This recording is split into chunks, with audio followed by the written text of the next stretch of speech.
म्हणून जन्माला आलात नाही, हेच बिघडवलंय तुम्ही.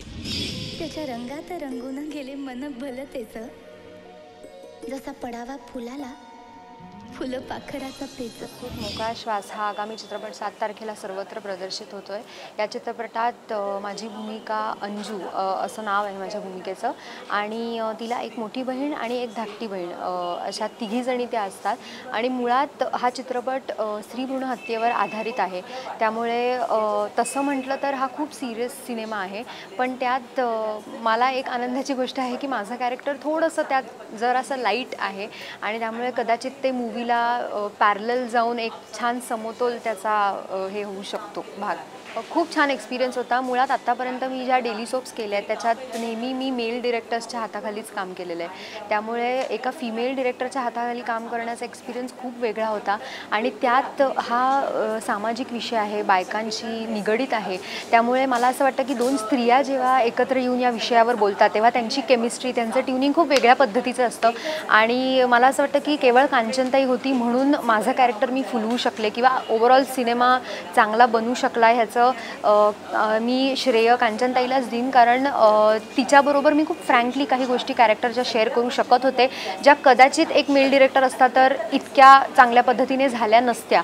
त्यामुळे कांचनताईबरोबर काम करण्याचा एक्सपिरियन्स मस्त होता. पण ज्योतिताई जेव्हा सेटवर येतात तेव्हा त्या खरंच एक टीनेजरसारख्या ज्या लाईव्हलीनेस त्यांच्यात जो असतो, किंवा एखाद्या सीनमधनं किती इम्प्रोव्हायझेशन्स आपण काढू शकतो, किती नवीन नवीन मुद्दे काढून त्याच्यावर चर्चा करून मग तो सीन करू शकतो, या सगळ्या गोष्टी ज्योतिताईंनी आम्हाला खरंच खूप चांगल्या पद्धतीने शिकवल्या आहेत. त्यामुळे त्यांच्याबरोबर काम करताना खूप मजा आली. आणि प्रतीक्षाताई, ऑफकोर्स मी दामिनीपासून प्रतीक्षाताईला बघितलेलं आहे, मी तिची फॅन होते, आणि आज तिच्याबरोबरच मला तिच्याच मुलीचं कॅरेक्टर करताना खरंच खूप आनंद झाला. शरद दादाबरोबर पण काम करायची संधी याआधी मिळाली नव्हती, तीसुद्धा मला या चित्रपटा थ्रू मिळाली. त्यामुळे ओव्हरऑल खूप छान एक्सपिरियन्स होता या सगळ्या कलाकारांबरोबर काम करताना. प्रेक्षकांना मी एवढाच मेसेज देईन की अपार्ट फ्रॉम एंटरटेनमेंट, म्हणजे 3 तास तुम्हाला एक तुमच्या रेग्युलर रुटीन सोडून जर काही वेगळं बघायचं असेल तर नक्कीच तुम्ही चित्रपट बघायला येता.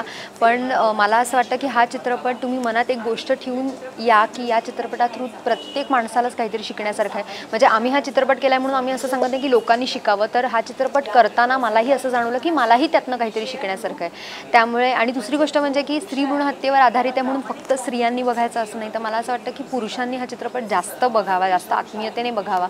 कारण जर घरातले पुरुष बदलले तरच स्त्रियांवर होणारे अत्याचार थांबतील.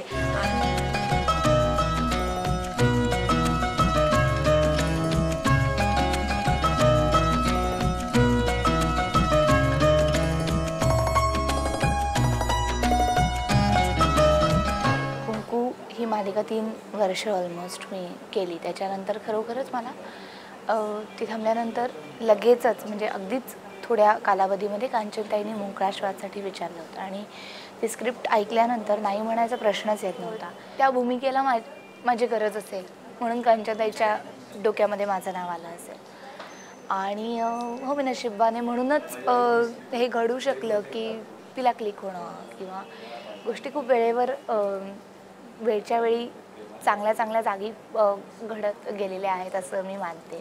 घरातली सगळ्यात मोठी मुलगी आहे कुसुम, तिच्यावर धाकट्या 2 बहिणींची जबाबदारी आहे, आणि अत्यंत कर्मठ आणि अत्यंत रागीट असे वडील आणि बाबांना सांभाळण्याच्या सतत प्रयत्नात असलेली आई, अशा कोंडीमध्ये अडकलेलं ते सगळं कुटुंब आहे, किंवा त्या 3 बहिणींची ती सगळी कथा आहे.